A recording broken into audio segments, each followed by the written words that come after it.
Welcome to the Private Corporate Counsel Podcast. My name is Tee Persad. I'm a lawyer, mediator, and business consultant with Private Corporate Counsel, a private law firm located in Central Florida representing small and medium-sized businesses. Today I want to talk to you about an issue that I see very often with small and medium-sized businesses, usually business at the beginning stages of their business life cycle. And that issue is the executive resilience. Is the executive or the entrepreneur resilient? I have found that when the executive or the entrepreneur is resilient, there's a certain degree of entrepreneurial resilience and organizational resilience that really make the business prosper. On the other hand, if the entrepreneur or executive is not resilient, it negatively affects the organization's longevity. So what is executive or entrepreneur resilience? Executive resilience, or what I would call entrepreneur resilience, is an issue that may be abstract unless you start thinking about it in categories. The first category being personal resilience. Second category being relationship resilience. Third category being professional resilience. And the fourth category being financial resilience. Personal resilience can be broken down into four categories. Does the executive or the entrepreneur have the physical resilience necessary to deal with difficult situations? Is he or she physically in the top of his or her game? Is he or she exercising regularly? Is his or her diet appropriate and healthy? Is there enough sleep scheduled into the daily schedule?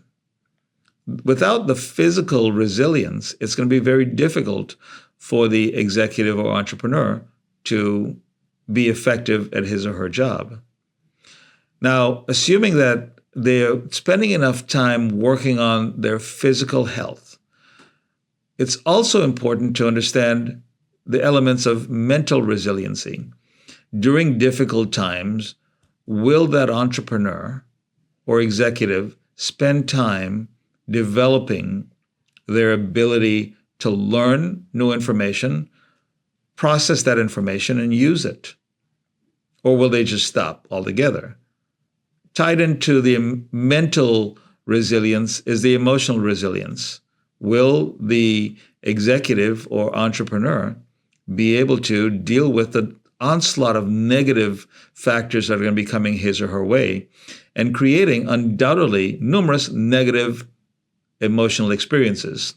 And can they recover from those negative emotional experiences?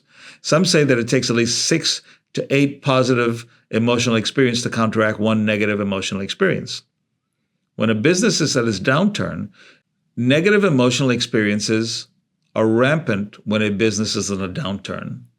And they can stem from several things.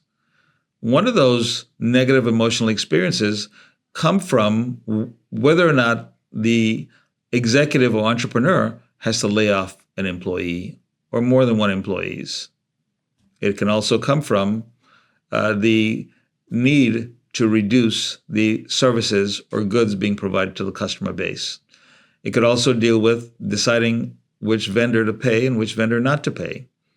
And so these negative emotional experiences can negatively impact the entrepreneur and the executive and force them to shift their focus from their physical health, from their mental health, and from the business altogether. So do they have the emotional resilience to deal with the difficult issues that they will face? And then finally, do they have the spiritual resilience? Are they grounded in a belief system that is bigger than themselves? Or they just focused on themselves? Or they just focused on the day-to-day operations of the business? I have found that entrepreneurs and executives who have a higher purpose, whether it's based on religion or something else, is extremely important to help them build some resilience. With those issues at hand, entrepreneurs who understand the resilience issues as it deals with them personally tend to work on those resilience issues and prosper. They prosper with their physical health, with their mental health, with their emotional health, and with their spiritual health. And when they are so grounded and resilient in that way, then they can bring that resilience to their relationships. And with a strong relationship, whether that is an intimate relationship or a strong personal friendship relationship or a familial relationship, that will help them have the confidence to move on.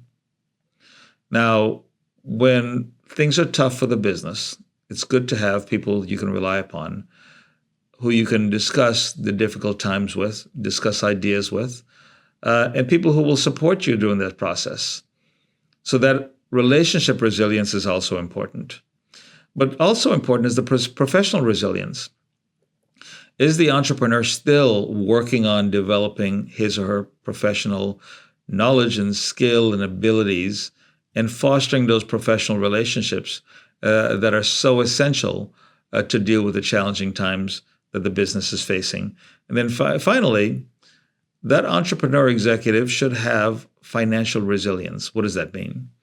That means that if this business were to go south, how long can that entrepreneur executive live without a paycheck?